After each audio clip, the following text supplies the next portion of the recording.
Here come Hot Topics with Kim and Sean. Welcome back to another episode of Queening Out. Kim is here. Hello, everyone.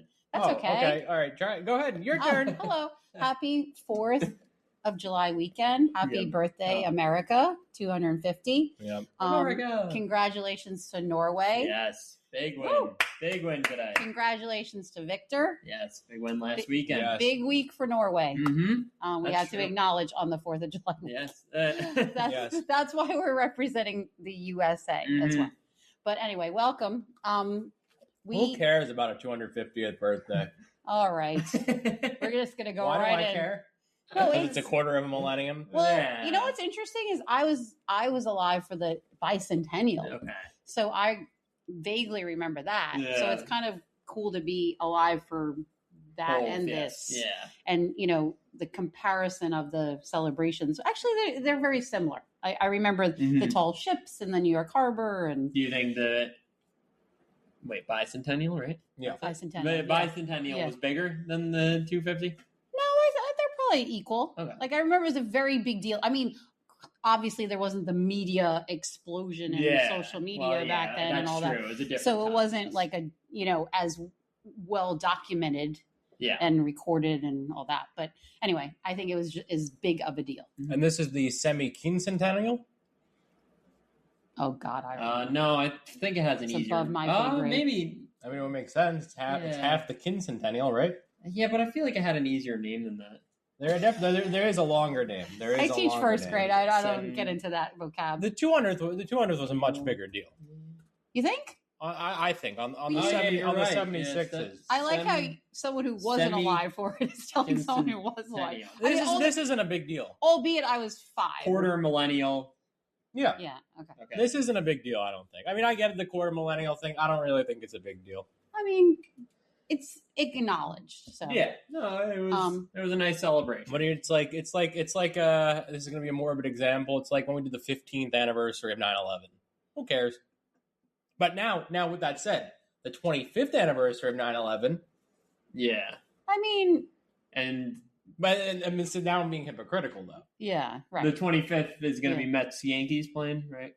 Yep. Yeah. Wait, didn't we already have that? Well, that was for the 20th. That was the 20th. Oh, the 20th. Yeah. Got it. Okay, I got you. Anyway. Yeah, we should probably get into the we diverse. We divert.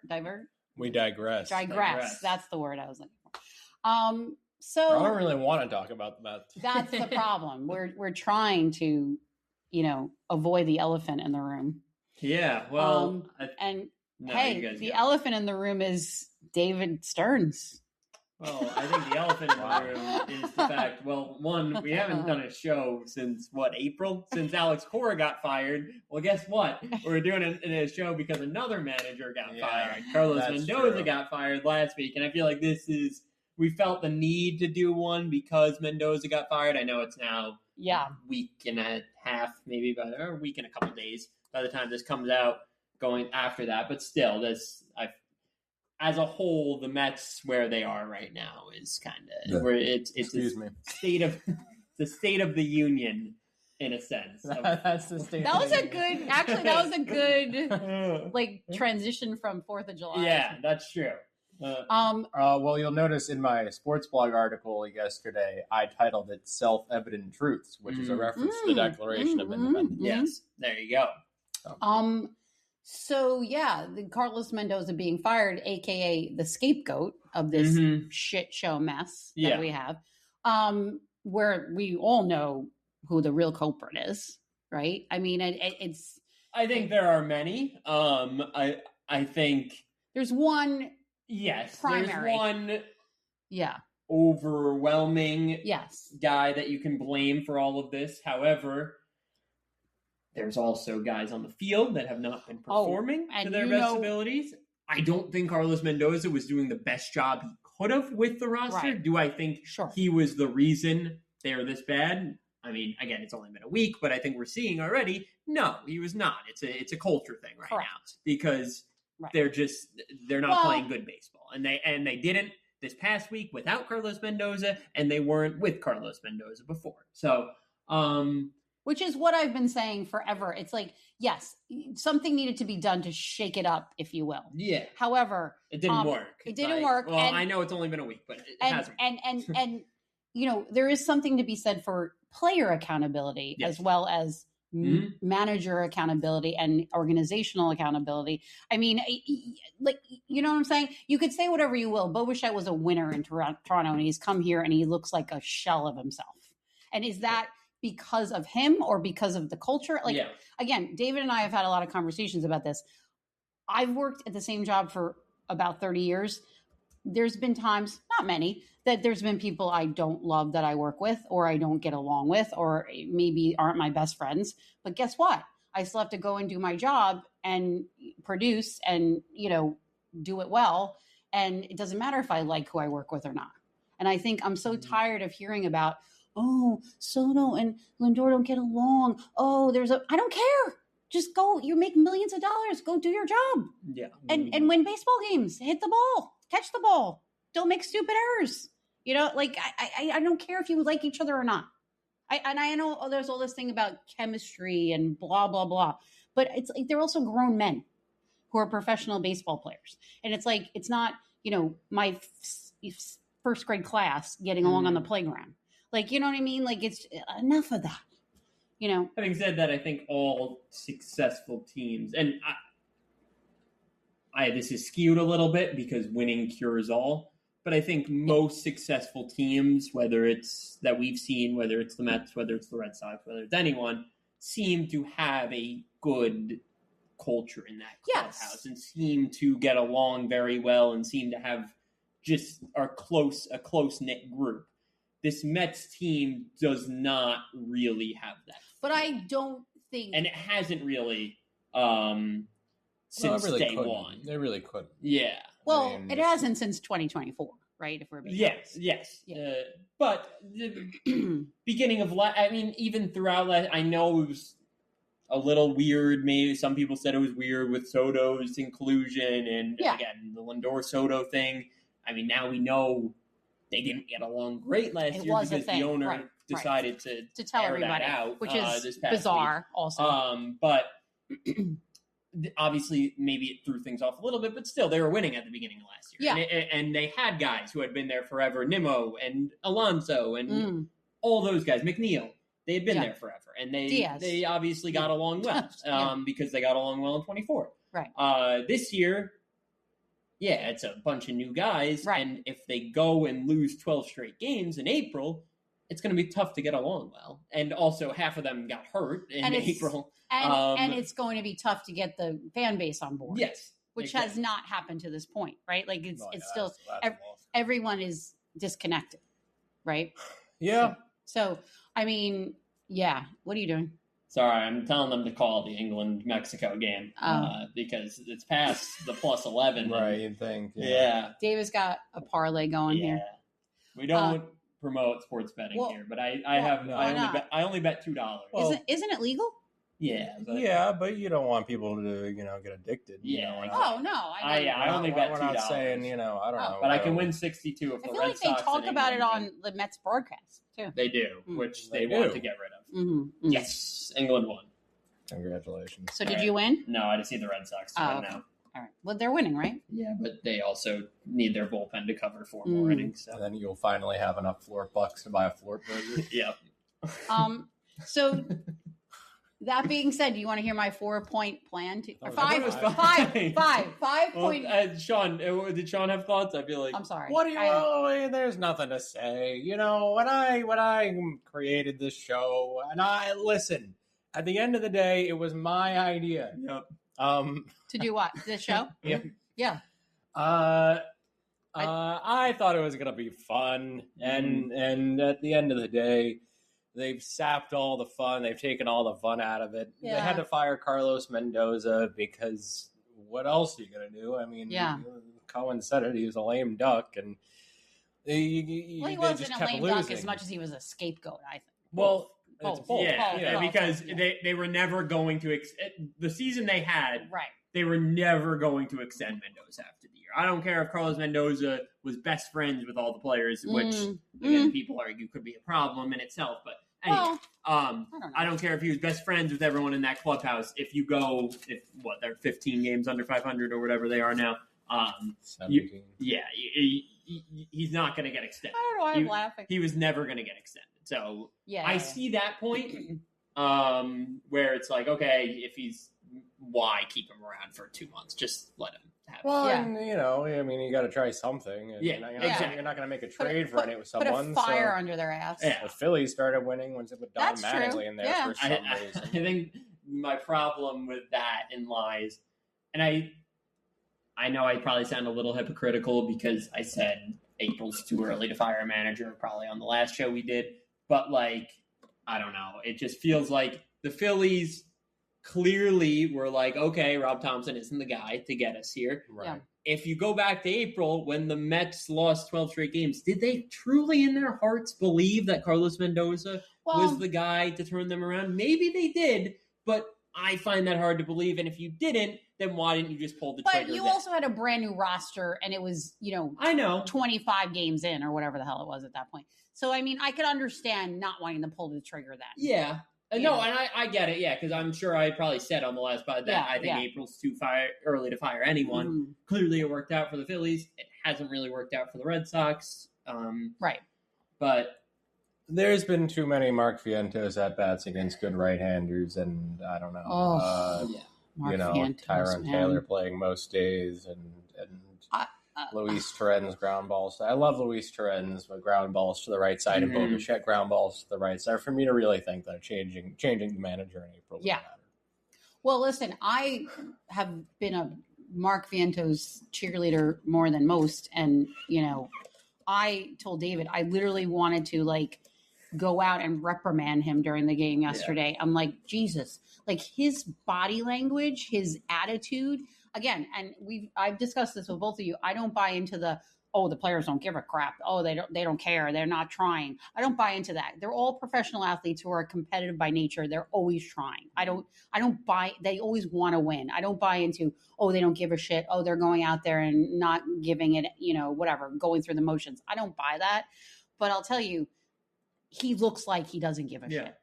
Whether he does or he doesn't, his body language is giving. I don't care. I'm frustrated. It's giving. It really is. And again, that's not usually my MO. I don't usually subscribe to that. When people say, giving checked out. It's giving checked out. Yes. And can I blame them? Any of them? No, but not necessarily. I think with Vientos, it's a defense mechanism. He's also very hard on himself. I understand. He's like a Pete in that way. Pete is in his own head. I think the problem lies, and it's in 2 games. I'm not going to pretend like I watch every Mets game right now, but and if anyone out there does, then all glory to you. But but Vientos, I think the problem becomes when your demeanor and your selfishness is now kind of affecting the team. With the challenges. He just has no feel where it's today you challenge one in the second inning. It's a guy on, you're up 5-3 already. It's a guy on first and 2 outs, and it's an 0-1 pitch. It's just it's not the time to challenge, and unless you're 100% certain, and obviously he wasn't because he looked a little hesitant, and I think that's also just his lack of confidence showing that he is kind of hesitant. You would think if he had lack of confidence, he wouldn't challenge. Yeah, but I think he wants to just do something right. Where it's and last night was at least a spot where it made sense. It was a horrible challenge though because it was right down the middle.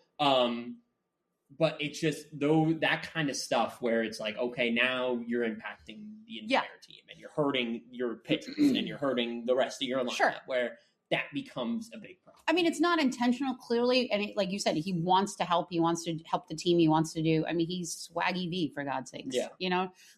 But Dave and I were saying today, there should be something maybe in place that only certain players can challenge that have a good handle on the strike zone, AKA Soto, and who is a master of the strike zone. And Alvarez, people who really know what they're talking about. And I guess that would be very hard to implement as a manager or whatever. But I don't know, not really. You kind of just sit them down where it's just show them the numbers. Like I don't have the numbers in front of me, but I can say with certainty that Mark Vientos probably has one of the worst challenge numbers on the Mets this year. Yeah, it doesn't take. I think I heard them say that. Analytics to figure that one out. Yeah. And I'm sure. I think the numbers back it up. Yeah. But yeah, you just kind of be like, all right, clearly, like you're not seeing it great right now. Sure. Like we need to save these for our other guys in the lineup or our pitchers. And I always say I've like kind of as this challenge system has went on, which is a little bit of an aside, but I've said if you're up in the game, like. You need to be 100% certain as a batter because saving for your pitchers then if you're leading the game. But that's besides the point. But I think with a guy like Vientos, you kind of have to sit him down and be like, you can't be using them all willy-nilly like that. Well, Gary Cohen has alluded to this, I think, several times. Gary Cohen hates dumb challenges. He gets so angry about it, and I think he specifically called out Vientos a few times. Yeah. And early in the game was no runners in scoring position. And it's like, what are you doing? Yes. Like I said, unless you're 100% sure. Situations that kill me, where it's right. You use them if you use it in a good spot and it's close, I'm not going to get on you for it. That's whatever. Like at least it's a good spot. If you use it in a dumb spot like that, the second inning, or like where it doesn't, unless the bases are loaded in the early innings, or there's a couple guys in scoring position, it makes no sense to you unless it's an egregious call. There were some teams that were prepared for it, and there's some teams that weren't. I mean, at the end of the day, that's just what it was. But some teams are more ready for it than others. 100%. Everyone had the exact same amount of warning, and some teams are just in more theory, which will be a good transition to my 5 point. We have the boy genius of analytics, so you would think that we would be. Well, that's I mean, the biggest problem is that he can be as smart as he wants. He's not talking to the players on a daily basis. Well, why not? Okay, it's not really his job. He has people who do that for him.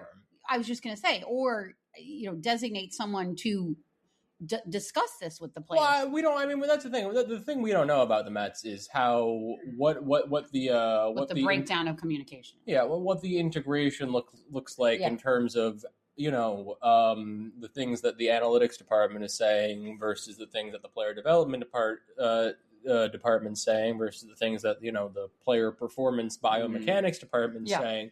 How that all works together, and ultimately when when evaluations are formed, how those things are, how each piece of insight is valued.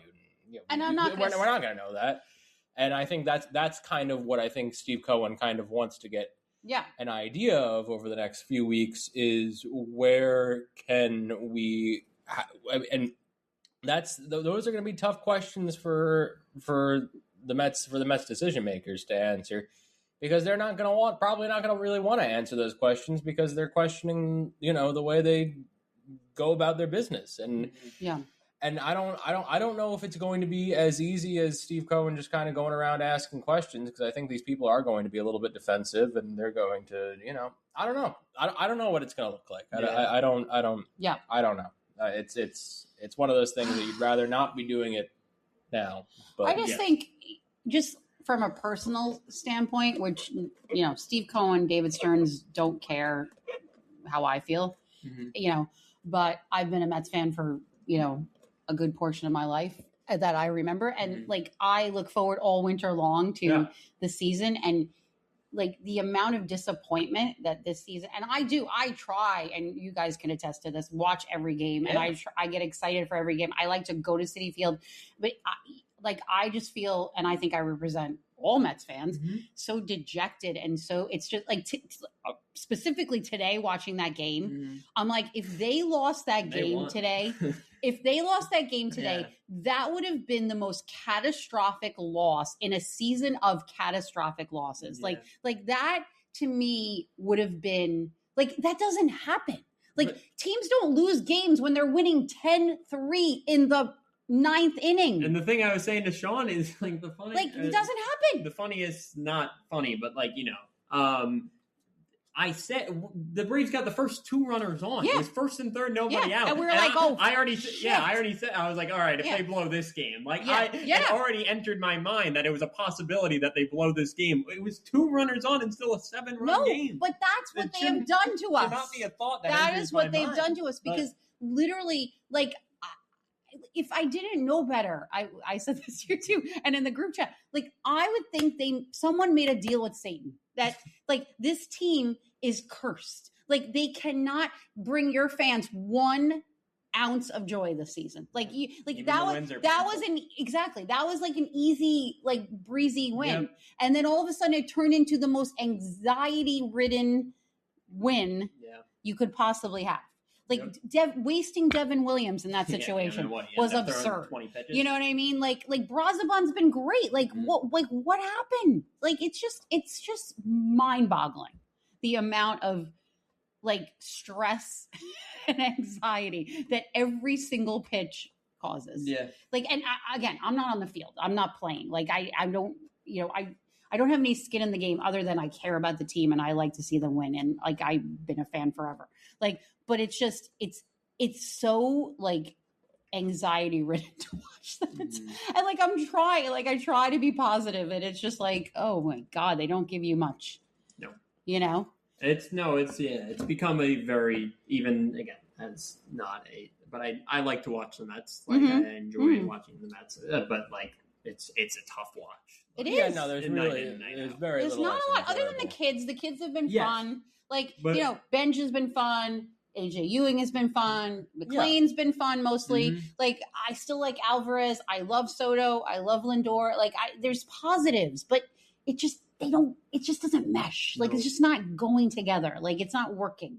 I have to say, I love the demeanor of Soto better this season. I think he's enjoying the kids. I think they love him. I think he's a great role model for them. I think he's kind of, embracing his leadership role in whatever that is, but so I do like that. Like maybe if I want to look at something positive, I think the bullpen's been a positive. So that's a positive. Luke Weaver's been great. He's weird, but he's great. Yeah. Like, I don't think Devin Williams has been terrible. Like I think it's been okay. Fourth best. Yeah. The bullpen's actually been good, but other than that, hasn't been much. I think Juan Soto's asserting himself a little bit. I think what happens over the next however many months is going to be fascinating in terms of who actually wins the power struggle, if there is a winner. But there doesn't have to be. Well, there's going to be a new manager, and no. I mean, as far as with Soto and Lindor, if Pujols is friends with Juan Soto, I would bet Francisco Lindor is going to find a candidate, and it's going to be either Carlos Beltran or Alex Cora. So and we'll see what happens. Yeah. I mean, and he's going to have to learn whoever loses that battle is going to have to learn to coexist. But we've talked about this, is that I think they can both be leaders because they both have different strengths. Like, I think that Lindor is fantastic with the media. Like, he is a great PR guy. He is great with the media. Like, he's eloquent. He's articulate. He's good with all of the business stuff. I think Soto's a great hype guy. Yeah. Like, you know what I mean? He's great with the kids. He's fun. He's, like they can have different roles and both be leaders. Like it doesn't have to be one or the other. Problem with Lindor is he's also starting to get older. But the window. No, I know. But I'm saying as far as there doesn't have to be a power struggle is what I'm saying. It could be both. Like they're both fantastic players and great people. Like, and they should use your strengths. A chance to be a winning team. Yeah, I still don't necessarily buy into that being as much of an issue. I know Cohen acknowledged it. I agree with you. And because I think the other thing is, if it is, get over it. Exactly. I totally agree. You're both grown men. Yeah. You're two top 10 players in the league. Yeah. This isn't basketball where you're fighting for possession. Right. Yeah, exactly. It's baseball. Yeah, you're gonna get your at-bats. Guess what? You're not competing with each other. If one succeeds, that helps the other. Yes. For both. Yeah. So it's just like, so what are we doing?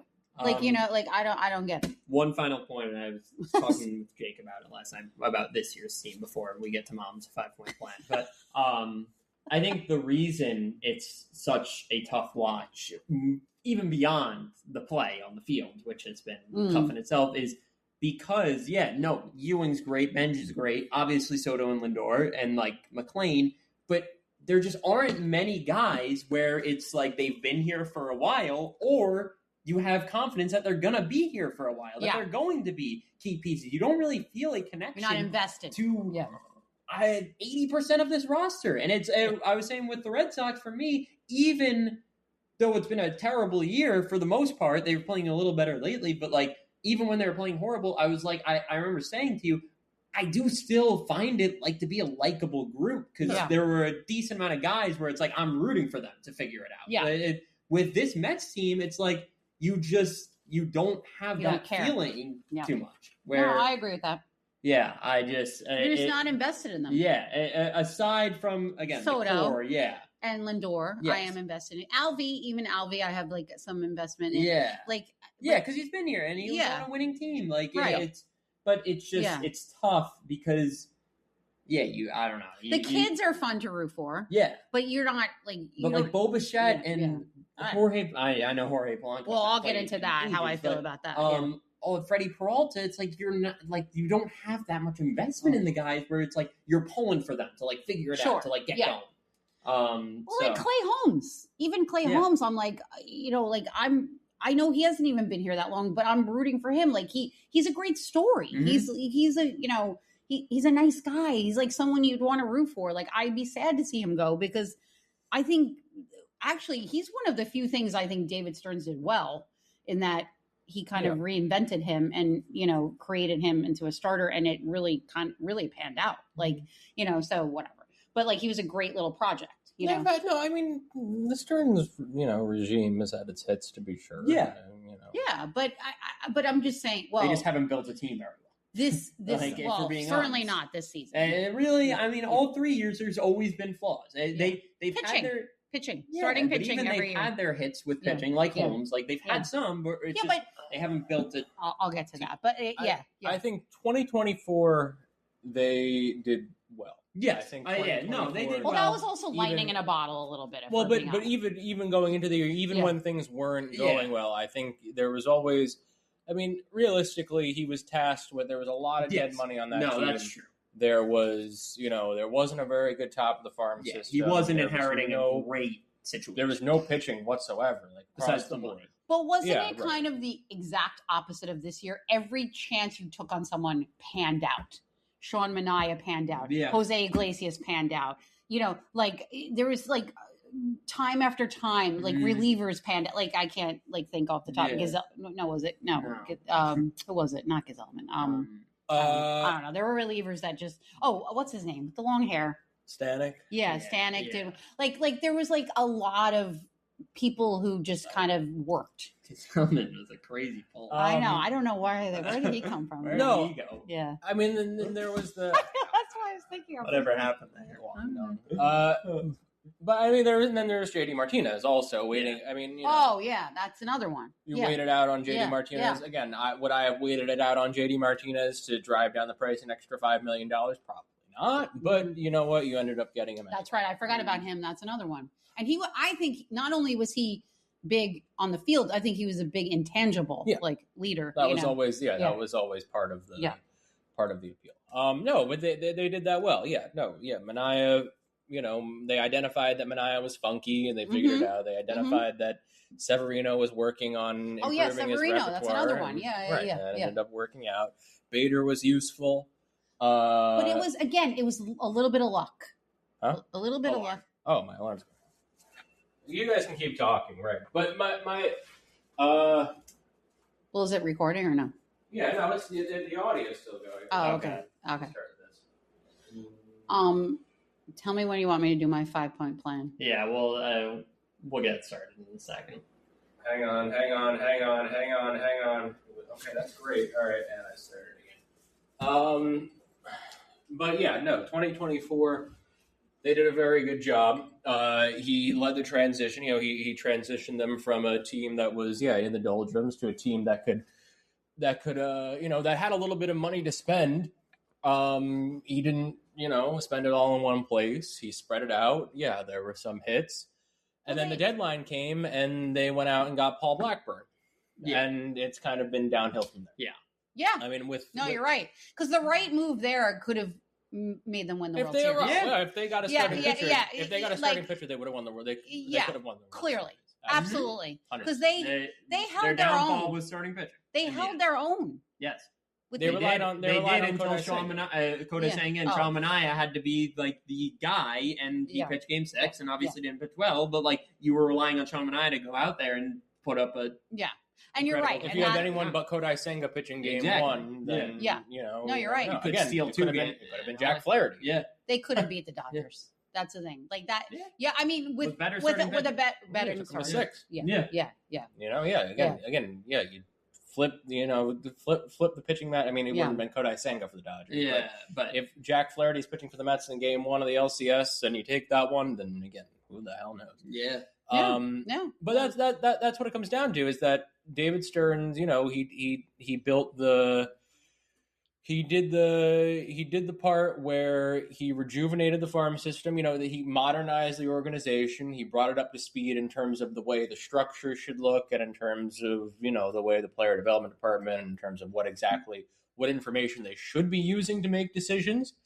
And now you're at a point where they've been ready to take the leap for a pretty long time now, and they've been unable to take the leap. Yeah. So it's that's really what you're starting to get into the question of, if, how do you take the leap? I mean, what do you mean by the leap? Well, going from you've corrected course. I mean, again, go back to 2020, go back to the end of 2023, where it was it was the fire sale. Right. Yeah. Fire sale. And then that was the Scherzer. Yeah, you didn't really. What's his name? Verlander. You didn't at that point. You didn't have much of a core. It was Lindor. Well, it was Alonso. It was Alonso. Nimmo. It was the same. Yeah. And Alvarez to an extent. But that's what I'm saying. Then in 2020, the 23-24 offseason, they went after Yamamoto. Obviously, it ended up failing, but then ended up getting Manaea, Severino. They jumped at Severino. Yeah. Severino panned out though. Yeah. Right. Yeah. But basically, they piecemealed together a team, prioritizing, where can we improve without tying ourselves down, which was probably the sensible thing to do in that moment, instead of making the big swing for Juan Soto. Although if they traded for Juan Soto, then who knows what kind of conversation we'd be having now. But instead of taking the big swing and going for it in 24, they decided, okay, we're not going to back off. We are still going to try, but we're just going to do it in a different way. And then they got off to the terrible start. Signing JD also. They got off to the terrible start. They start winning. They start surging. And then they just don't make that big move. And then you get to the offseason and you sign Soto, and that's, the big boon. And you sign Clay Holmes, and you said, but again, the pitching is not brought up to speed for 2025. This is what I mean by taking the lead. Ace. Right, but this is what I mean by taking the lead. Yeah. The pitching's not brought up to speed for 2025. You're bringing back guys who are coming off career high. I mean, David Peterson coming off career high in innings. Sean Manaea hadn't thrown innings like that in a long time, et cetera, et cetera. Kodai Senga, who's made of glass. Well, Kodai Senga, you just couldn't count on for anything. Yeah. And then, and you know how I feel about Kodai Senga. And it craters again. Yeah. And the deadline in 25 didn't work out either. I mean, it's one thing, Helsley and whatever, and that didn't work out. Oh my God, that was a disaster. But you didn't get a starting pitcher, and that's what I was saying yesterday too. Is that it's one off season, it's one thing. It's 2 off seasons, it's another thing. Or not 2 off seasons, 2 deadlines, it's another thing where you don't end up getting a starting pitcher. Yeah. That's what I mean, but that's what I'm saying though. Like and it was the downfall both years, and last year, what was their rotation in September? I know we talk about how by the end of September it was Nolan McLean and Clay Holmes and Jonathan made and some that, but like that, no one else was going a turn through the rotation. Sproat, I guess, might have been going 2 turns through the rotation through the lineup, but the only people going more than like a turn through the lineup is trying to make the playoffs. Right, it wasn't going to happen. Yeah. But when I talk about who they acquired? Who they acquired last year? Tyler Rogers. It was Helsley. That's it was the bullpen. Yes, it was. Yeah, submarine guy. Yeah, they went all in on the bullpen. Someone else too. Hell's bells. That worked out. I feel was it another reliever? I feel like they went. Cedric Mullins. Oh yes, which that was. Oh God. But when I talk about taking a leap, it's figuring out when the time comes to get a little bit. I don't want to. Reckless isn't the right word, but to get aggressive. to say, all right, we might not be winning this trade on paper, but it's going to give us a better chance to win a game in October. And that's something that's something they should have done in 2024. That's something they should have done in 2024. They should have done it in 2025, just acquiring pretty much any bulk starter. Any bulk starter gives them a chance. Yeah. They'll pick out any number of those games in August of last year. Yeah. Mm-hmm. They have a better chance. Or like one of those games. Yeah. Yeah. So, no, I mean, that's again, and then they decide to, take 5 steps back to take 6 steps forward, but in actuality, taking 5 steps back, then you have to actually take those steps forward. Yeah. Yeah. And so then the 25-26 offseason was I don't know if panic is the right word, but it was an experiment. It was an experiment. Yes, it was an experiment. And it was a failed experiment. Thus far, it certainly seems as though, that they're asking that's a good people. Transition. Well, yeah, right. They're asking people to do too much, organizationally, the player, everything, and so yes, right. So now it's how do you take the leap, Kim? Here we go. All right. So here's my plan. The first one, really just go ahead. 5-point plan. I know it's not going to happen, but I say fire David Stearns before the deadline. I know it's not. If you're gonna fire him, sure. Let's do it tomorrow. And listen, I agree. Admit that this was a effing disaster. Mm-hmm. So sell everyone. Get what you can. Start fresh. Yeah. Cut your losses. Get rid of Polanco. Get rid of Bichette. Get rid of Peralta. Get rid of Simeon. Get rid of Weaver. Just go. Yeah. Do it. Because how can it be worse? You know what I'm saying? You might as well get something for them. Right? Yeah. You're gonna get something for Peralta. You're gonna get something for Weaver. That's a complicated one. I think, but yes, you'll get something for Peralta for. This did not work. This was a failed experiment. David Stearns, goodbye. We're bringing in a new regime in whatever next season. We're bringing in a new regime, so we don't need you anymore. Who handles the deadline right now? Kim. Problem. I would be happy to. No, I would not be happy with that. I think I don't know, but okay. I think the problem lies. Okay, who handles handles the deadline? That's my next comment. You ready? Oh. Alex Cora. now that I can get behind. Finally, someone making some sense on TV. Alex Cora, who could work in a front office, if we're being honest. Wait, but do you have in front of your 5-point plan manager or the next? Both.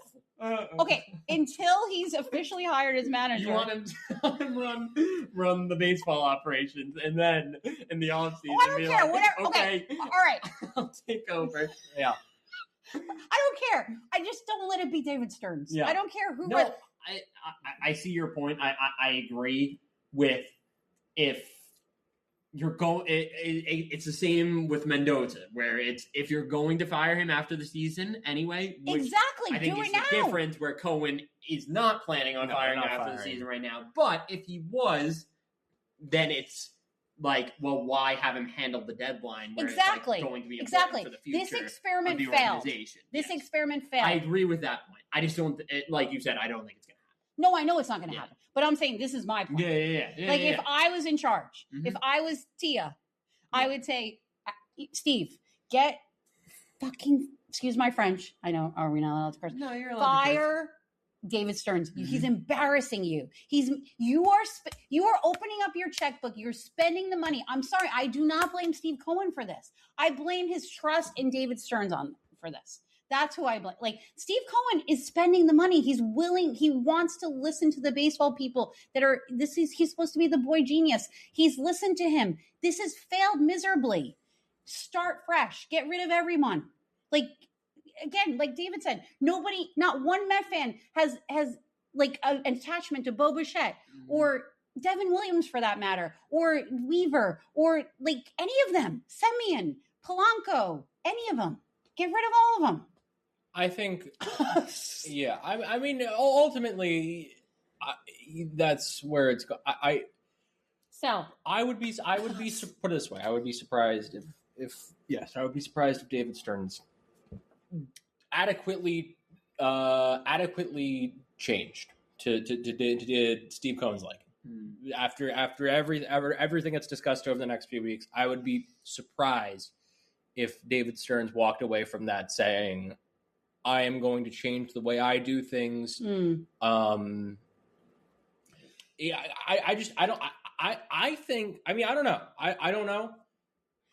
I think David Stearns is maybe not. I think he's comfortable going down with the ship.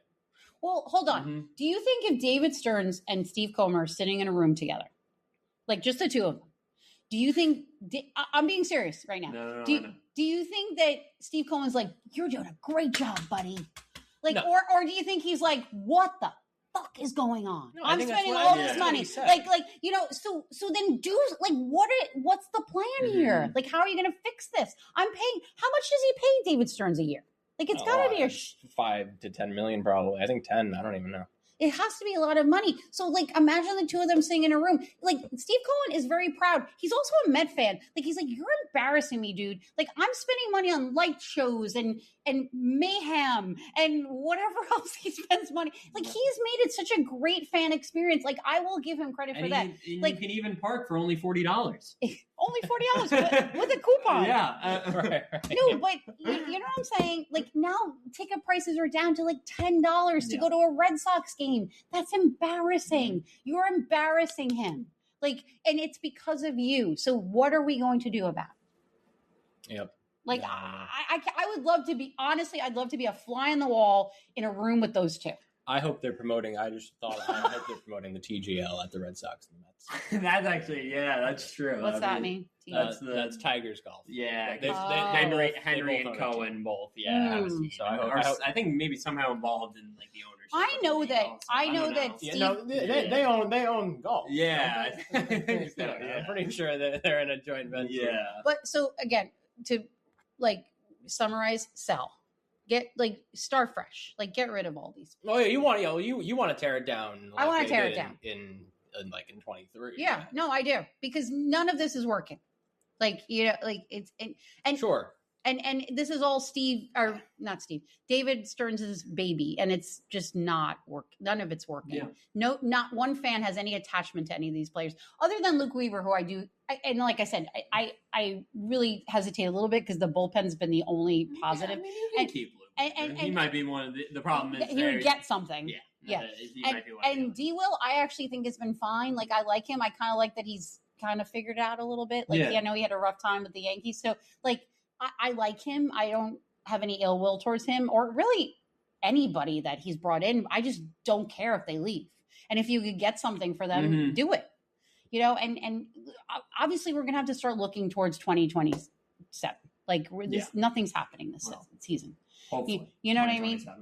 You know what I mean? Like, so whatever. That's the other thing is, who knows? Who knows what the 2027 season's going to look like? Well, that. Oh, right. Yeah. I forgot about that. There's also which isn't really even something that I've considered yet, the fact that they might be wasting the last few years where they have a significant advantage over everyone in terms of their ability to spend money with David Stearns at the helm, which would really, really drive me fucking insane. Oh, what you mean if they do a salary cap case, or if they end up further restricting spending, really in any way? Yeah, that would be really, really frustrating, and it could be exactly where it's going. Yeah. That is a underrated part of what's going on this season. It could that's true too. Yeah, the last time. That they can truly just outspend everyone by an absurd amount. Yeah. So one is fire David Stearns. You know what number 2 is? You already said. Yeah. Number 2, get Alex Cora at all costs. And you want him as manager or coach? I don't care. Like, I just want him. You just want him a part of the organization. A part of the organization.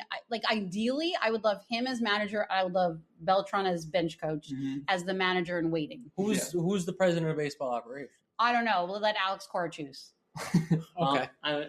Yeah, no, Okay. like that'd be an interesting way to do it. no, like let Alex Cora bring in his regime. Like he'll Okay. let him bring in his. So people. not Craig Breslow. So, but wouldn't that just make him the president of it? So we can cross off one name. Craig Breslow. Crossed off. No, Yeah. I have such trust in Alex Cora. Like I feel like no, I'm not saying let him just choose, but like let it be someone. Let him have a say in it. Exactly, like that he's confident in, that he could work well with, and that I will say I would love the triumvirate of Cora, Beltran, and JD Martinez working together Yes. to figure out how they can cheat their way into a title. Like I don't or even what about care. Alex or what's his name? Pujols. Where would he fit into this? I don't know if I don't know if it's really his. I don't know. I feel like we'll keep the circle. I feel like the Beltran thing would be good faith for like the Mets fans who are like, oh, I want him to be manager, even though he's never been manager. And the last thing we need right now is a rookie manager who has never had any experience,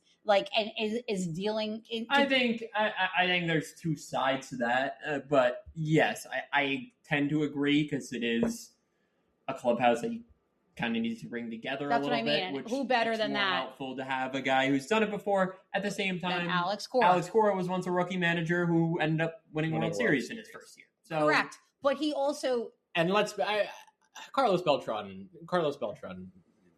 In terms of tactics, in terms of I think he'd be fine. Yeah, Carlos Beltran knows the game of baseball very well. I would love to see him have a year under Alex. I think that would be beneficial for sure. Oh yeah. But I think or two or three. I think he's probably learned stuff from Alex Cora already. But I think the two of them in tandem would be ideal.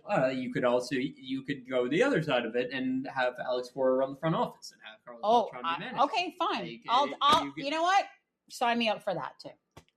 Because it has been expressed by Cora that he's interested in doing it. For Mets fans listening to this, or if you think I'm just pulling stuff out of my ass, Cora has expressed interest in doing front office stuff before. It would be.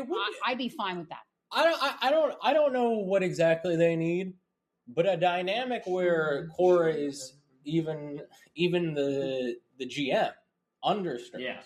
Yeah. Where but at least then you have somebody, you have a voice in the room who, I don't think Alex Cora would like answering to David Stearns, if I'm being honest. I don't think so either, but you can, I don't know. I don't know. I'm trying to think of a way. No, I see what you're saying though. Well, because you might also have to, would that beat the offer from the Phillies? Is also I think part of the consideration is if you say what? Because the Phillies are going to go after Alex Cora also in the offseason. I think that Alex Cora kind of already has ties to the Mets. I think. Yeah, but he has ties to David Dombrowski also. Can I say something? I think given the choice between managing the Mets and the Phillies, I agree with that. I agree with that. I do agree with that. He really likes Dombrowski. He also really likes Lindor. He doesn't know Bryce Harper and Kyle Schwarber. He knows Kyle Schwarber. He knows Kyle Schwarber. If it's still David Stearns, I think he would much prefer read working the writing on the wall. Under it's not going to be David Stearns forever. I know, but I'm just saying. But the Mets will offer more money. I'm just saying. Don't you think? If Alex Cora sees David Stearns is my Pobo, he'll kind of be like, didn't I just do the Ivy League nerd and twice? And I don't think he had a great time with either of them. But I also think that Dave Dombrowski won a World Series with, where they coexisted much better than him and Blue. But I don't think that Alex Cora will sign on without having some. I agree. You know what I mean? But he was also supposed to have that once Breslow got hired. It kind of sounded and he ended up getting fired by Greg Breslow. I think he also loves Lindor. No, I agree. He loves Lindor. Yeah. He's always talked about Lindor. He played on the Mets. Yes, he talked about Lindor. I'm bold and have an oval head. Yep. He has always talked about Francisco Lindor whenever he's asked. That's the one guy he'd want on his team. So I'm not saying he wouldn't want to go manage the Mets. I just think if Stearns is still there, I see what you're saying. It would create an interesting power dynamic. We'll go back to my number one. Yes. Fire Stearns.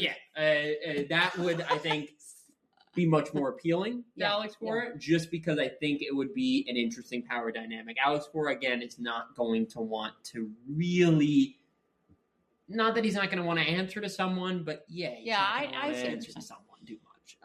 Well, he's not going to want to jump through hoops. He's also he's also the number one candidate right now. He wants to do his thing on the field. He wants whoever it is, if he's going to be manager, he wants whoever it is to handle the player transfer. He has all the leverage. Where he wants some say in it, but I think him and Dombrowski had a good thing where it's Dombro is handling all the big moves and Alex Cora is handling everything on the field. And it works well, obviously. But he has all the leverage because he's definitely the number one candidate right now. Yeah. Like everybody wants him. Yeah. Like so, I don't think it's confirmed with the Mets, but I'd be surprised if the Mets don't make a call. But the Mets might also offer the most money too. Yeah, the Phillies we know have already expressed interest. Offered him the job. Yeah, they offered him the job in April, but he didn't take it. No, obviously. So right. Well, because I think he wanted to spend time. Yeah, no, which is. And who knows? Maybe at the end of this year, he might still want to spend time with his family, and he might. Or maybe he'd rather take a front office job. Or that, yes. I'll have to think about what exactly Alex Cora's role can be in terms of a front office. I mean, because I don't think he's going to want. I don't really know what Carlos Beltran does on a day-to-day basis. To be perfectly honest with you, he works for the Mets already, right? Yeah. Yeah. I think it would be he probably wants something more involved, but I also think he deserves another chance too because he got screwed. That's the thing. He also, he also doesn't have necessarily any experience in terms of running a front office. So obviously, but that's why I think, I don't know if Stearns is the right guy. Cora and Beltran together in some capacity, whether it's GM, manager, I don't think they should be bench coach. They shouldn't be running the whole show. I think there should be someone. Yeah. There should be someone probably.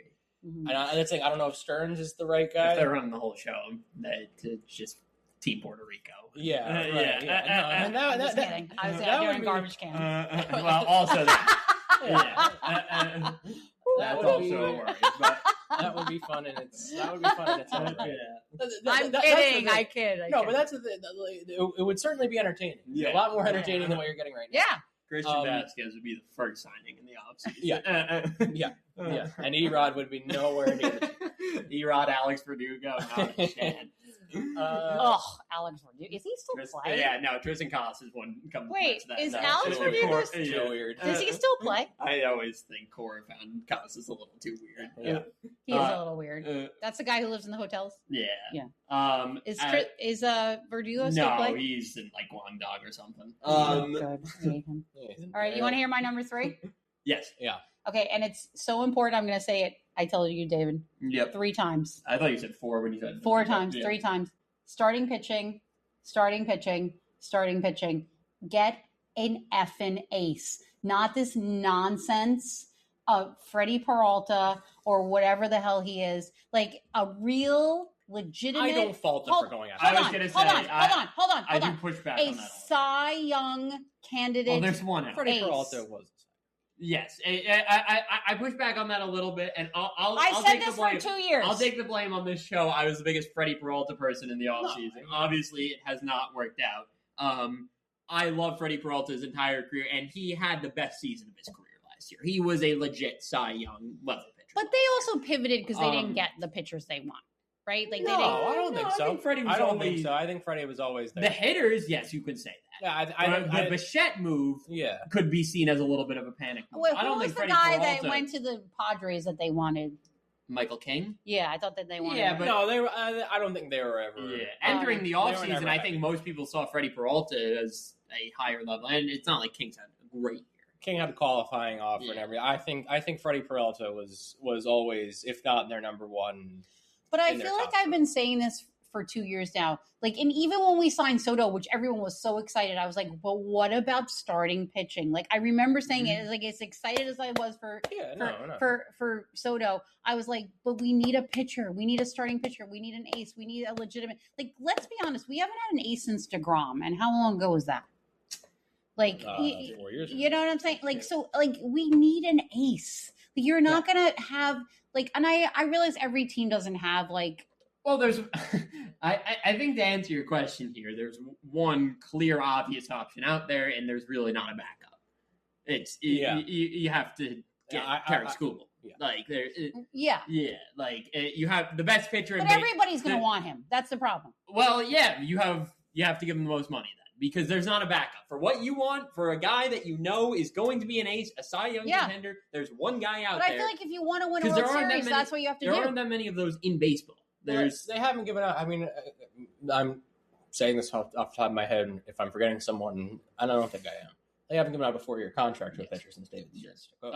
Exactly. And I think, again, generally, this is one of those things where, again, you have to, at some point, when do you go for it? There has to be somebody at some point. There has to be somebody that you're willing to say, we are going to go the next step and we are going to make sure we lock this guy in. I guess it was Yamamoto, but they didn't get it. I think with Skubal, it comes down to Steve Cohen is going to have to do the same thing he did with Soto. Where it's like, it puts his foot down, we're getting this guy. But name someone, hold on, name someone who won a World Series who doesn't have an ace. Who do the 2021 Braves have? Fried. Okay, yeah, so the 2021 Braves. Well. No, but you're right. Generally speaking, you know what I'm saying. You have to have an ace. Yamamoto. Like you do. Like no. Or the Dodgers have 5 of them. The easiest.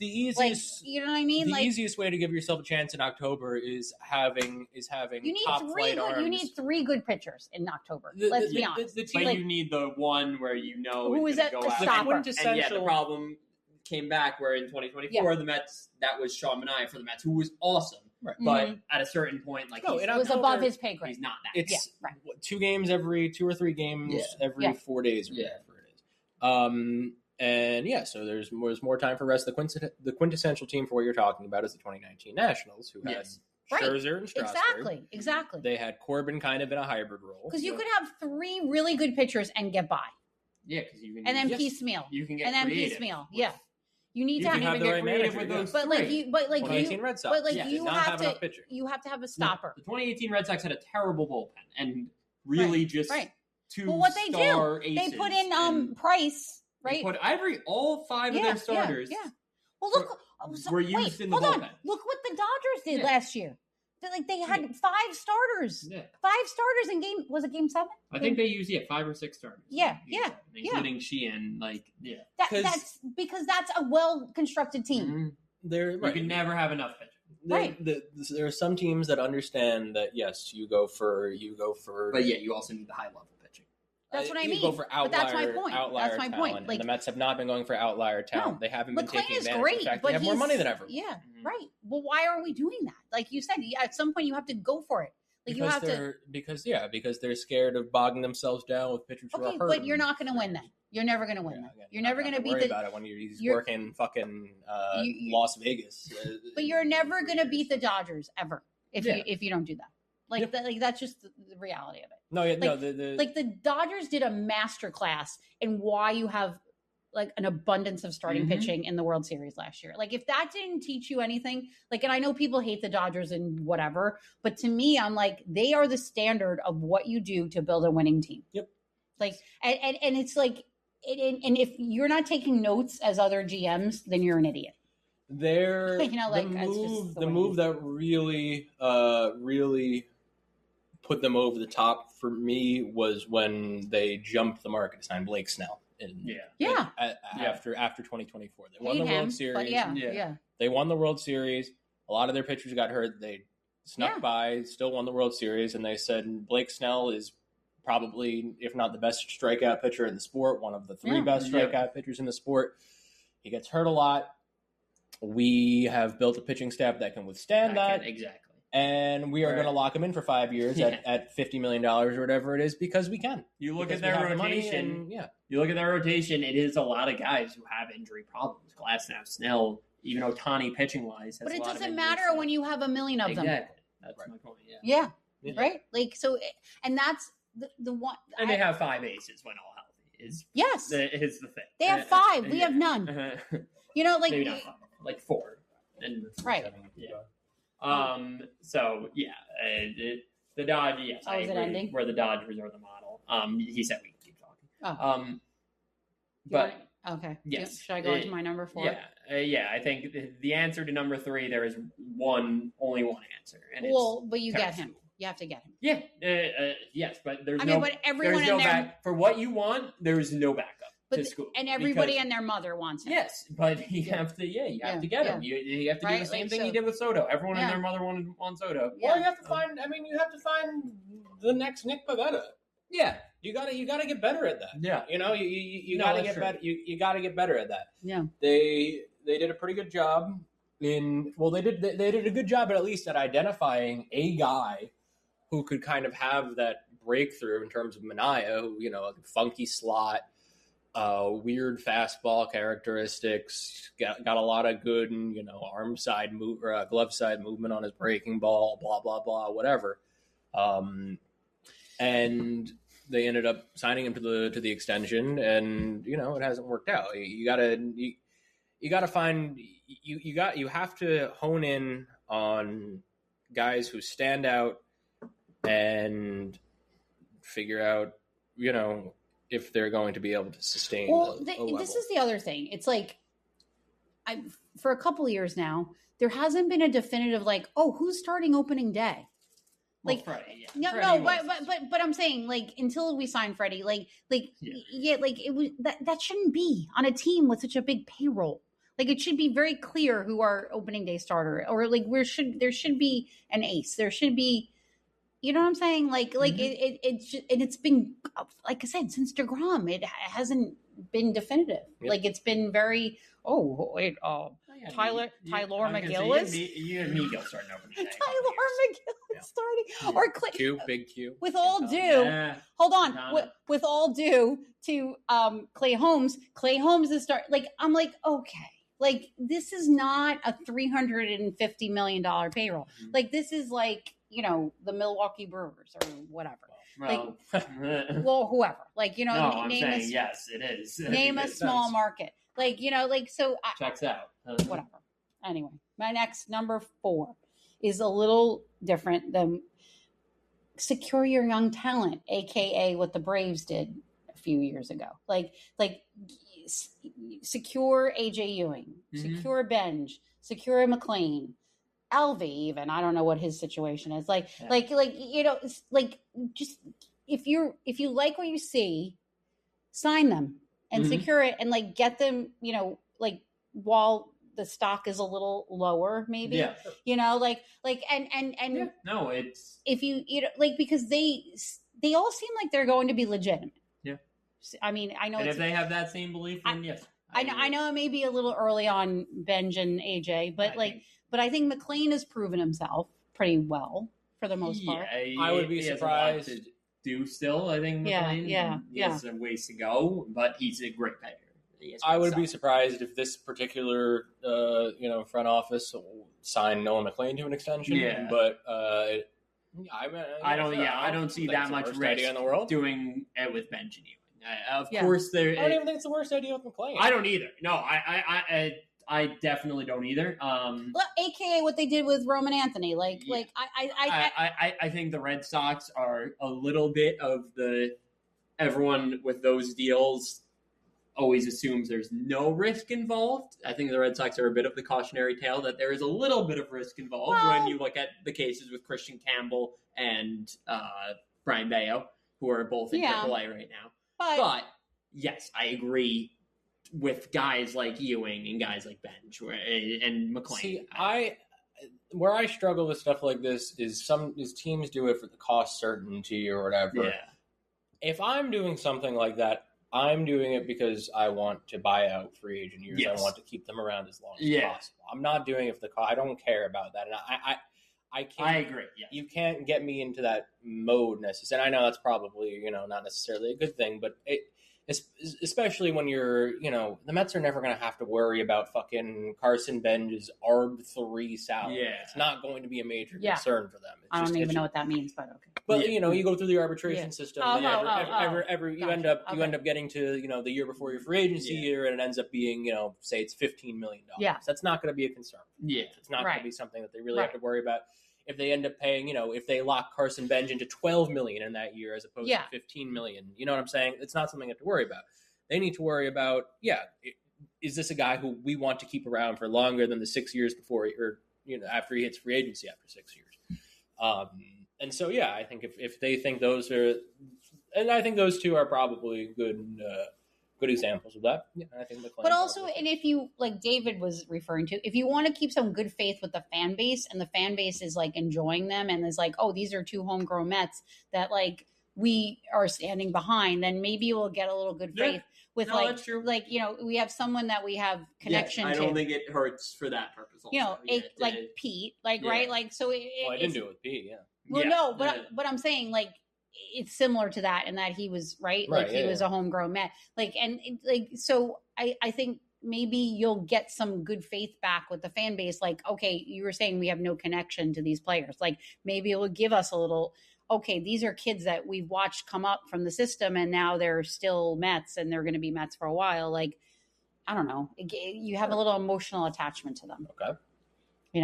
Okay. And then just my last one was, I mean, and if today wasn't a prime example of that, get a real first baseman.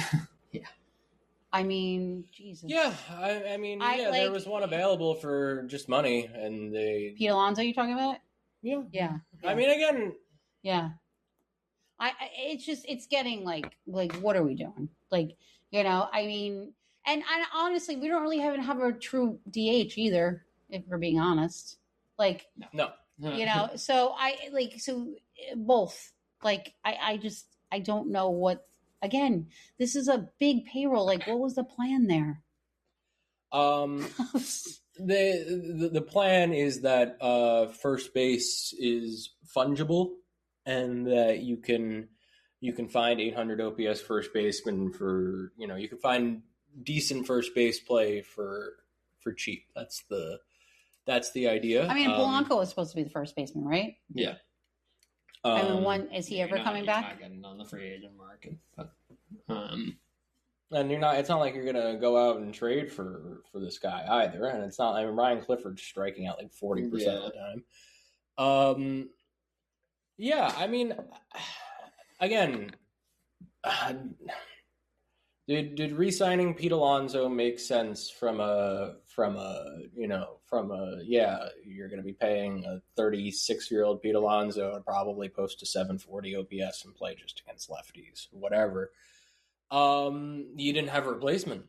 Right. You didn't have anyone who can step in. So, like, what are, you hold your nose a little bit, and you remember that you're the team who has the most money to spend, and you bring back the power bat. You bring back the guy who hits 40 home runs. Sometimes it's just and the fans simple. Love him. Like, that's the thing. Like, well, beyond the fans, he showed signs last year that he was getting better. Like, he was better than he was in 24.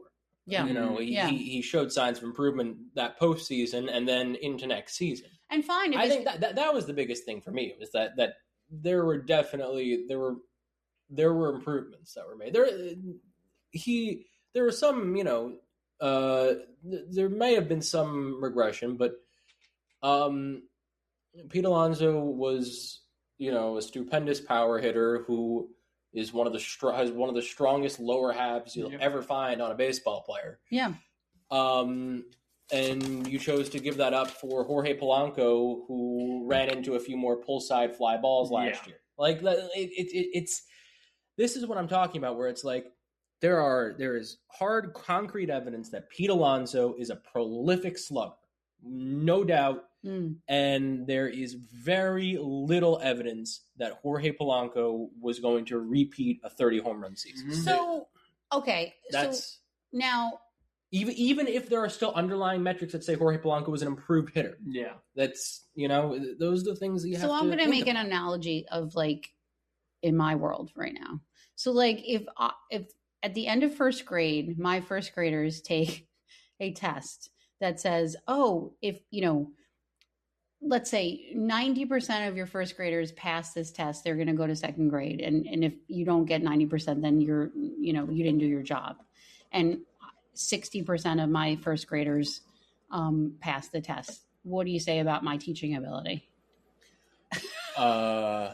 sucks. You know, you're calling yeah, into yeah, question. I'm calling it into question. So now, how many of David Stearns' acquisitions in this season so far have panned out and have been successful? This season? Yeah. Yeah, I mean, yeah, no, it hasn't. So one. So why Two, is your job not in question? Generous. I think his job is in question at this point. I mean, the owner had to answer questions. Yeah. But it doesn't sound like the boss says it is. Like he's not going to be fired, but he's also under contract, I think. Okay, but he's the boss. He could do whatever he wants. He could break his contract. He's giving him another year. He's giving him one more year, and then you reassess. I don't know. Whatever. There's nothing you can do about it. I'm not there on a day. At the end of the day, in that particular realm, we see so much. We only see so much. I know. And listen, I'm not going to say David Stearns isn't a smart guy. Yeah. I'm just going to say that whatever he's done this season isn't admit that it's an object failure. It has not worked out. It's okay for you to say that. You'll be like, listen, I looked at the back of the baseball card and I went on the information that I had and I did what I thought was best for this team. Oh, I'm not convinced David Stearns has ever held a baseball card in his life. Well, you understand my point. It's kind of a metaphor. I'm just saying, but I'm just saying. I do think, and I think you might get that at the deadline, where it's a small thing, but some transparency would some be accountability nice for the fans. Yeah. Where you say, it's been mea culpa. It's been a disaster. Yeah. In nicer terms than that. Yeah. You won't have to look very hard when everyone's headed out the door. Yeah. Yes. And that's why I'll probably come at the deadline and his post-deadline press conference where he'll admit that this is a good transition a failure. To my next. But it is nice to have that. Yeah. Again, it's a small thing, but just talk like a human. I was gonna say, listen, I had again, I'm gonna go back to first grade. Last year, I had a really rough year. Personally, professionally, I had a rough class. I had a rough year. Whatever. Mm-hmm. So I met with my boss at the end of this year, and he's like, "Oh, how did your year go?" Big bride. And I was like, you know what? Much better this year. And I was like, and honestly, I feel like I'm in a better place personally this year. I feel like I was in a better place professionally. I had a better year. Last year was not my, I did not feel I was at my best. Mm-hmm. Okay, it's okay to admit that. And maybe there are some things, if I had to do it over, I would do it a little differently. Whatever. I wasn't in the best mind space. Yeah. And players do that. Players will admit that. Exactly. So why can't a front office person admit that? I think we're just so jaded. Well, no. I think maybe that's where it goes. But we're at a point now where Steve Cohen's talking about basically sending in the babysitters. Yeah, that's what he talked about. He's sending in his staff basically to ask questions and see how they do things. Mm-hmm. Wait, what do you mean?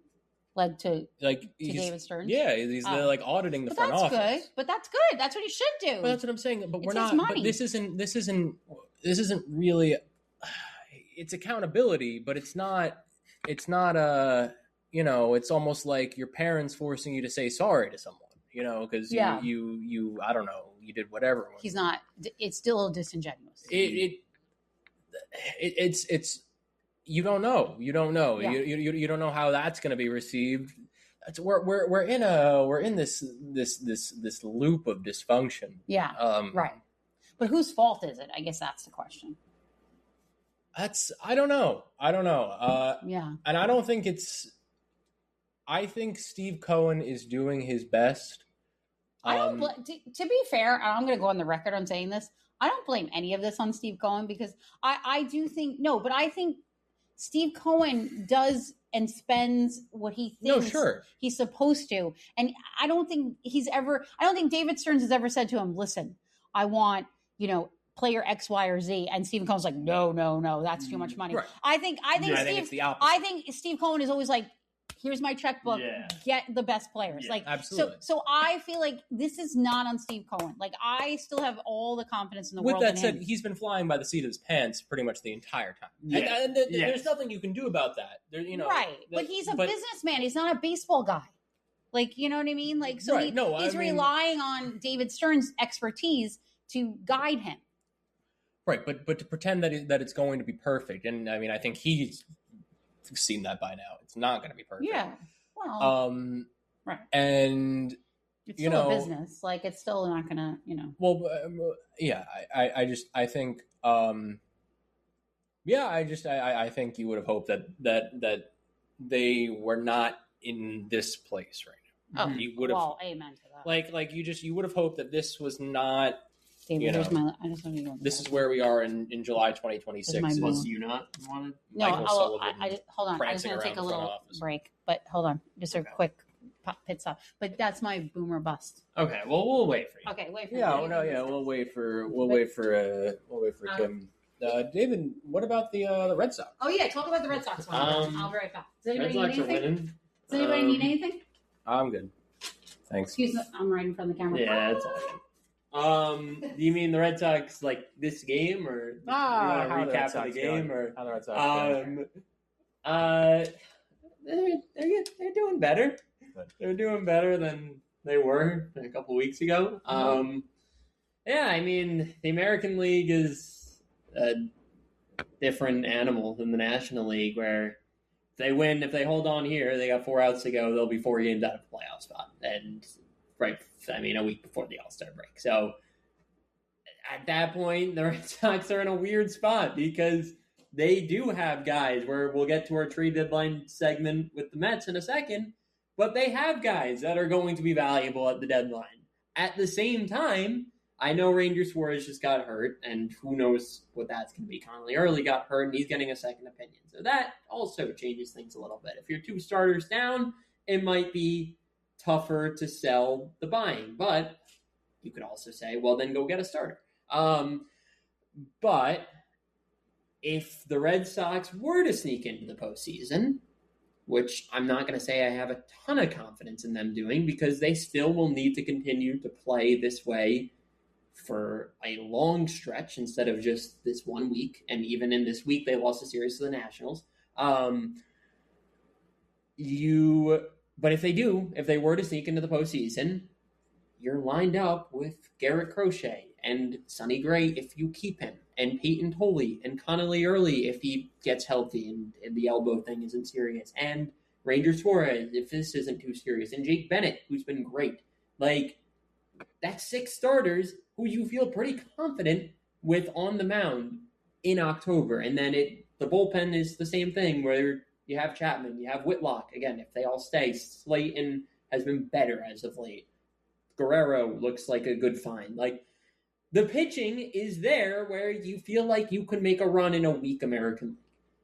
So it's a tough spot, because if they're going to add something, right, it might be a starting pitcher, it might be a reliever. I think you need a bat. A hitter. You need a bat. And that's what it comes down to.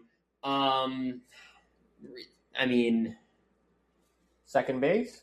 Yeah, middle infield. You could use a DH. Yeah, I guess just a DH. Yeah, because even when Roman comes back, then Jaron, it's been obviously a struggle for him. You can't really play him against lefties, Jaron. And I know Romy's here, so Romy plays against lefties, but you need another hitter. But obviously you can't play. You need a little more firepower against lefties. Yeah, you need a little more firepower in this lineup. And that's the way it's been all year. But they are starting to find something at the plate a little bit.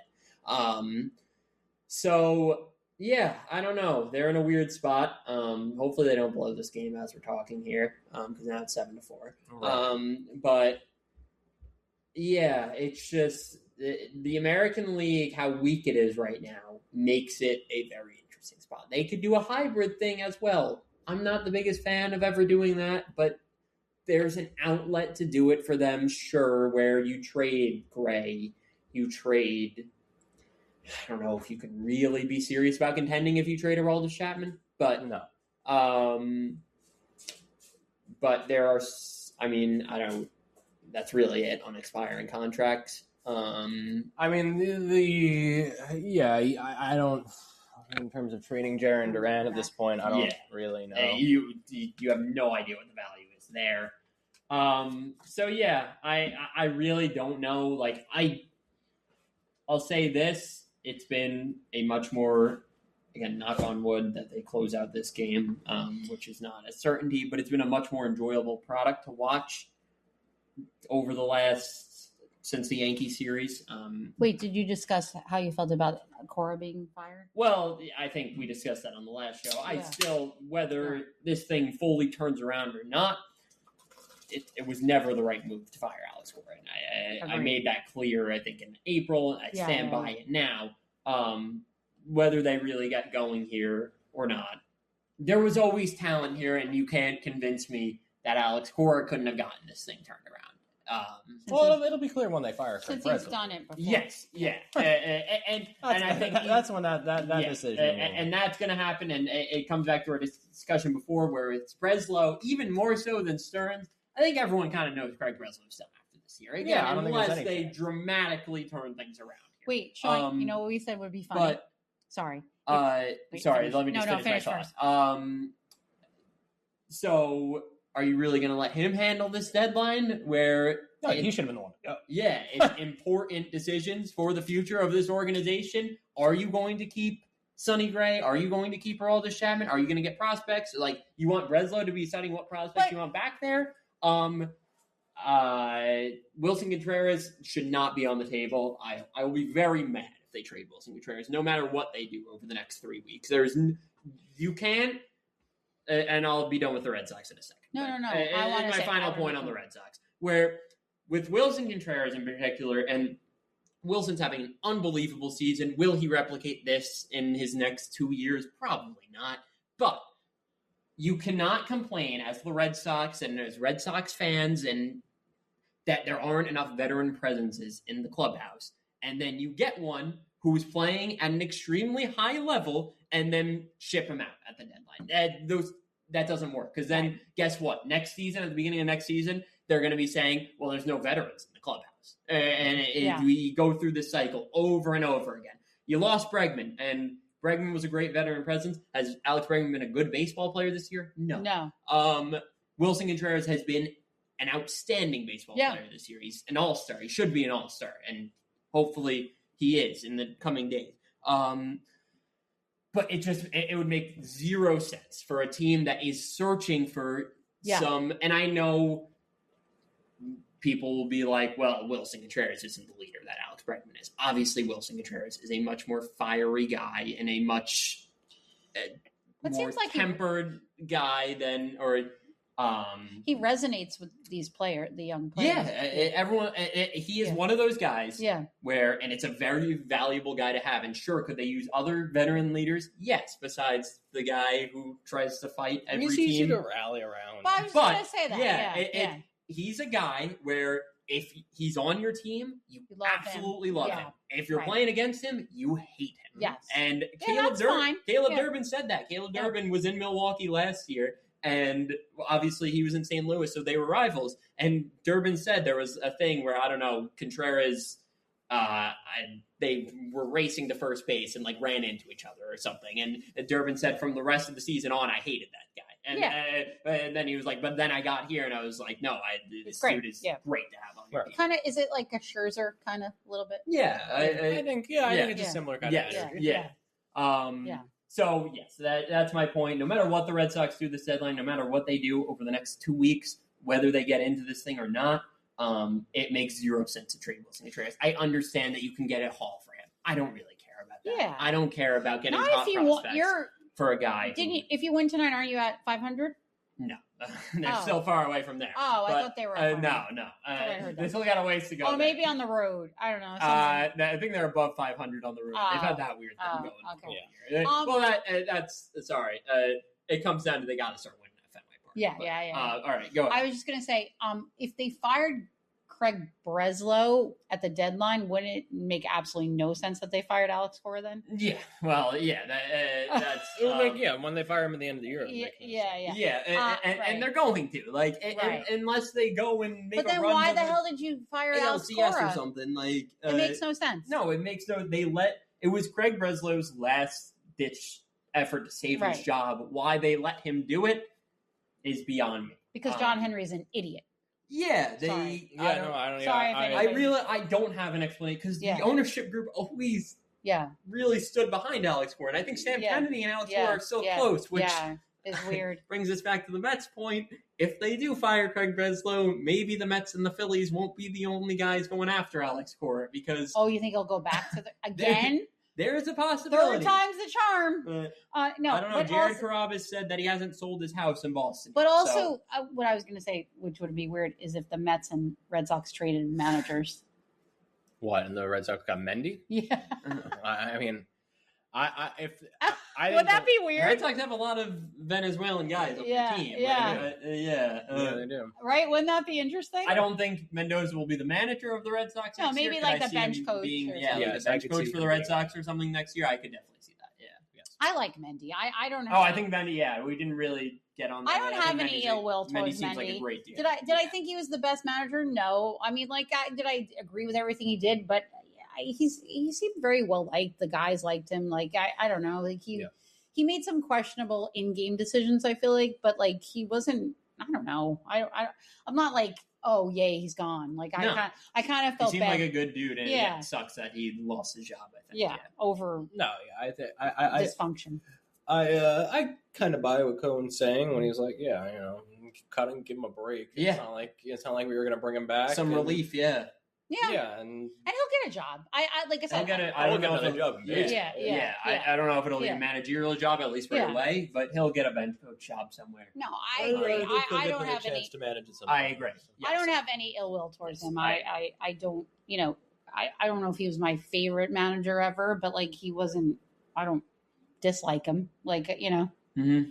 It would be funny, yes, if Alex if they switched managers, and I could see a world where I don't think Mendy will be the of the Red Sox. I agree. I think I could, but I could see him being because again they do have a lot of Venezuelan presence on their team between Contreras, that's true. Yeah, sorry, Ranger. They have a lot of dudes. So Narvaez. It's definitely I could see it happening for sure. Should we end with Boomer Bust? Yeah. Okay, so this is a Boomer Bust trade deadline version. So I'm going to say a player. You tell me if you think they're going to be sold at the deadline or not, or traded at the deadline. Okay. Ready? Polanco. Nobody wants him. I was going to say some of these are going to be tough because I don't think anyone's going to want some of these guys. So that's a bust. I think I'll say bust. Yeah, I agree that no one's going to. You're not going to be able to trade him. I think they'll try, but I don't think they're going to be sure. Yeah. But you think they'll try? So maybe that's the first question we should ask. Do you think the Mets will sell at the deadline? Yes. You also? Yeah, I mean, to some extent, yeah. Okay. Bichette. I don't think anyone's going to want him. I don't know if that's true. With the contract complicates things a little bit. I tend to agree. Okay. So So I'm going to say bust also. I could see it more than Polanco. Okay. I could see a team like a fit. Yeah, where a team just says, "All right, we're gonna try to get Bo Bichette." Does anybody have injuries for $40 million next season? Does anybody have any injuries that might need to eat a third, a third or short? Does anybody have any injuries at third or short that they could use? The Yankees don't have a shortstop. Yeah, the Yankees haven't had a shortstop. All right, so maybe. I mean, I don't think so. I don't. Yeah. I mean, they have the money. Maybe. They have the money. Maybe. It would be funny. So you say bust. I'll say bust. Okay. Both of you? Bust? Yeah. All right. What about Semien? Nobody's going to want him. I mean, this is just the truth. How many years does he have left? 2 more after this. Nobody's going to want him. Nobody is. No chance. Yeah. I would put that. He is the least likely to move. Okay. Yeah. I'm going to say more so than Polanco? Yes. Okay. I'm going to say bust there also. All right. D-Will. Bust. Not moving. Boom. I think D Will moves. I think a team will dish out a decent package for Devin Williams. I mean, who doesn't want a good closer? I don't think he'll be a closer wherever he goes. Oh, you think he'll be like an eighth inning guy? Yeah, like a setup man? I think a team will get him to be a good back end reliever. Like who? Who could you see him being a fit for? Really, anyone could use back end relievers. I don't know. Off the top of my head, Braves bullpen's already pretty good. Red Sox? Well, depending on what the Red Sox do, they can sure use him. Yeah. I don't know if bullpen's going to be their biggest target, though. I'm trying to think. Like the Rays, maybe. I don't know. I could see maybe that, and he might actually be the closer for the Rays. Or maybe the Rays. I know Brian Baker's been good. I'd be surprised if they took on that much money. That's true. Reliever, yeah. Who knows? This is the hot commodity, Weaver. I think they could get the most for him. Yes, I agree. Well, he's selling high right now. It's tough with a guy you're going to say coming up, but I don't know. Boom or bust. What are they going to trade him? Yeah, are they selling or like basic? This is like a two-parter. So first, are they going to be sellers? Second, are any of these people going to be on the board and are going to move? Like, I don't know. I feel like they could get a haul for Weaver. I think you got to give an answer. I don't know. I don't. Just boom or bust. Do you think they're going to trade him or not? I say boom on this. I think they can get a decent haul for him. Boom, I guess. I mean, I don't really want them to. Yeah, I was going to say, I hope not, because I do like Luke Weaver. I could see it happening, though. But yeah, I think... Oh, my God. I don't know if he held that. I think a team could get very desperate, and David Stearns won't pass up a big package. Well, the question is, do you think he should or shouldn't?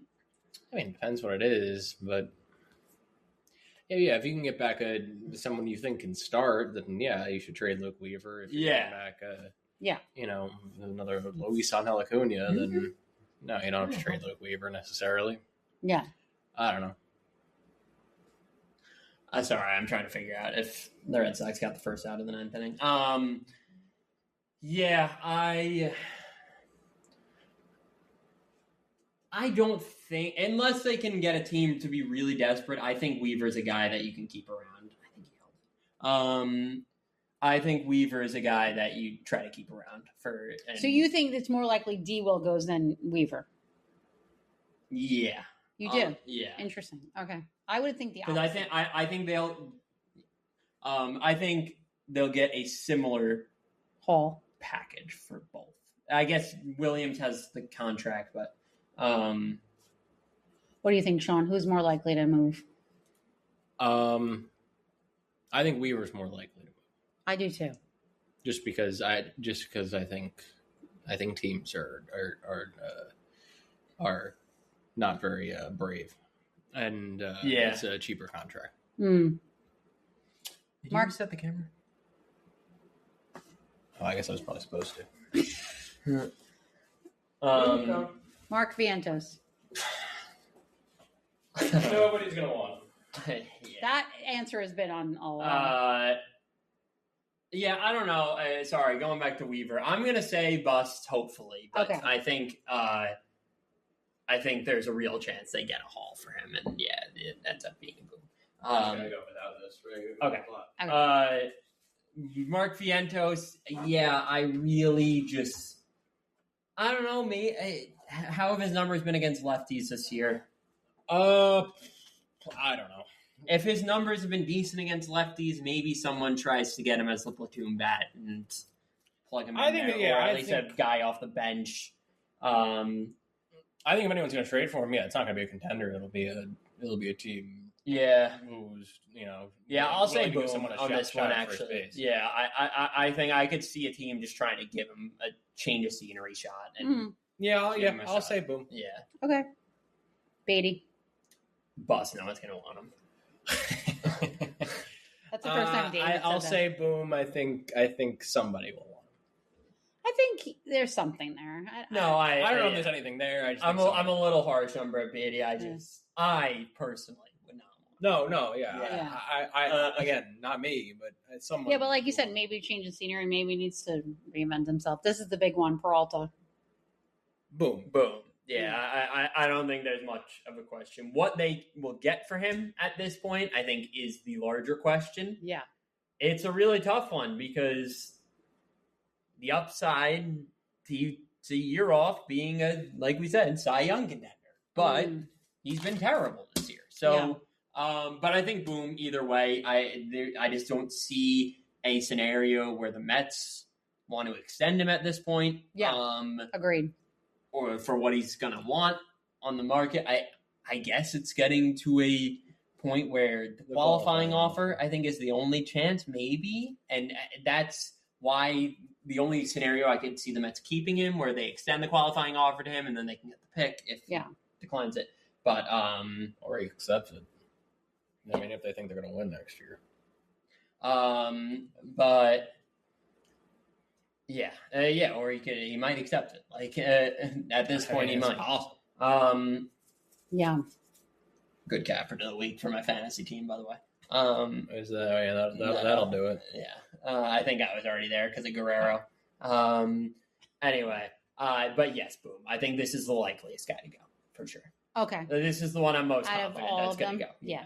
Because starting pitching is always going to be a premium at the deadline. You look at it, you look at the market, even with how bad he's been, Freddie Peralta could end up being the second best pitcher on the market, second best starter on the market. He has 2 good starts over the next couple of weeks. Seems to be all over. Yeah. It's Scooble. It's potentially Sonny Gray. I think it's Freddie Peralta. Why is Sonny Gray going anywhere? The Red Sox are still 8 games under 500, even if they win this game. Like there's 7 teams in front of them. Yeah. They're in 2019 Mets territory. Yes. Yeah. But I think Peralta, if Gray's on the market, probably the third best right now. I didn't think I'd be saying Sonny Gray's better than Freddie Peralta before the year, but I mean, right now I think he's probably. It's tough. Those are close. I'd be interested to see the hauls those two get, just because Peralta's obviously younger and teams might be more confident in holding up. Be a similar. Yeah. He might have some sort of option. I feel like he did too. Yeah, I don't know. I thought he might have some sort of option.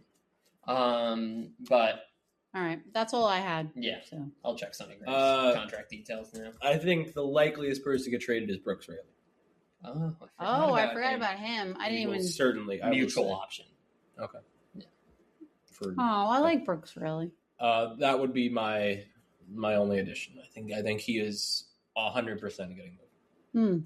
Who knows? Maybe soon. I mean, if I were a team, looking for a left-handed reliever, I'd jump the gun. Why not? Go get your guy. Well, that's all I had. Those are my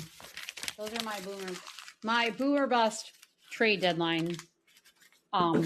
Trade deadline edition. Okay, so that was fun. So we should. So we said we were unanimous on Peralta. Oh, wait, hold on. We were split on the relievers. Yes. Vientos, I think we were unanimous on. I don't think you gave answers on. Well, I didn't because I was kind of curious what you guys would say. But Vientos, I think we were unanimous on, and Beatty, we were split on. Oh, and Sean, what did you think of my 5-point plan? Let Alex Cora run the show. Sure. I don't know. That was the synopsis. Simon is in the building. Go, Alex. AC. I'm bald and have an oval head. Yeah. So more questions than answers. Yeah. I mean, Mets are in a weird spot. I think I have a very clear vision, though. No, you do. Why don't they give me a call? They should. Yeah. Or Sean or I. I think Steve or Sean, or you or Sean. Yeah. I think Steve and I need to sit in a room together. And I'll be like, Steve, come on. Maybe actually, I think T and I should sit in a room together. I feel like T and I would get along. She would be a great guest. That's true. Oh my! Say she blocked you on. Yeah. She didn't block me. She cut down her Instagram. It wasn't my fault. Everyone else. Well, I mean, I think you probably were part of it. I actually don't know. I don't think so. No, you were always respectful. I was always respectful. Yeah, you weren't like stalkerish. You eccentric, but certainly respectful. Mhm. I don't think I ever made anyone uncomfortable. So I do feel like T and I would get along. yes, We would bond. But it's an open invitation. yes. Well, listen, if this ever takes off and gets into the right eyes and ears, you never know. Sure. And I was thinking, like, because you were saying, oh, when we started this podcast, so it should be fun. I was thinking of, I said, poor people like Darren. Imagine being Darren Meehan right now, like, and trying to run, like, a company that is relying on the Mets. Like, I follow him on Instagram, whatever. And I was watching one of his, like, videos of, like, him packing up, like, packages for, like, an outing. And he just looks so angry. Yeah. For some reason, I don't feel bad for him. You've always had like this. I don't feel bad for Mets fans. I'm still making money doing it. But honestly, your pocketbook has to take a little bit of a hit on a season like this. Like when you're running. Sure. When you're running we saw the 7-line outing. It was the night of one of the Knicks final. It was actually game 4. The crazy one. The 7-line section was like half full. Like there wasn't really even anyone in the 7-line section. Probably the most empty I've ever seen Citi Field, but also I'm just saying in general, people aren't buying like Mets merchandise right now. They've fallen behind 7-0 in the first like 3 innings of both of the past 2 games I've went to. Yep. Fun. Yeah, I don't think have they won a game since I've been there this season. Like, opening day, right? Yeah, opening that day was it. One, right? That's honestly it. Because even the 2 the 2 games I went to Chicago, they lost both, and I think they've lost every game I've went to since.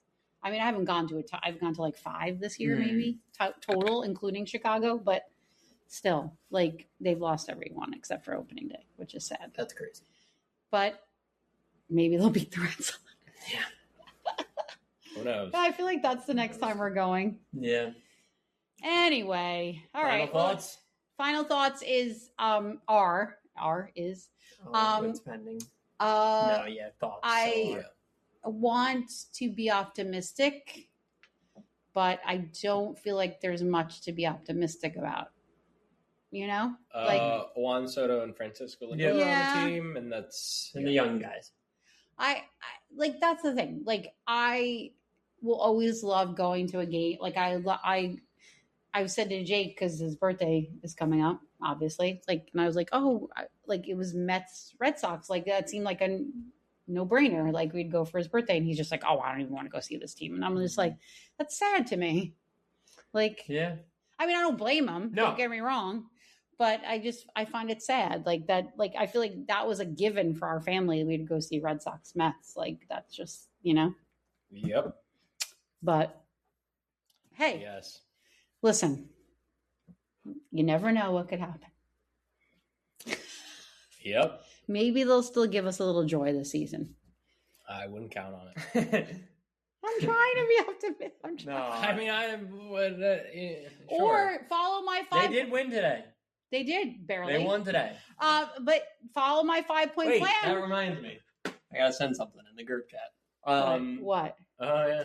The snow dog. Yeah, it doesn't ever really feel like it. No. Wait, we didn't acknowledge something sad has happened since we. Yep. Our dog. Rest in peace, Shay.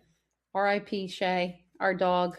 Yes. Our next dog might be named Citi Field. Just kidding. It's a terrible name. But yeah, we have we do I don't really need to explain the snow dog, do I? Yeah. No. No.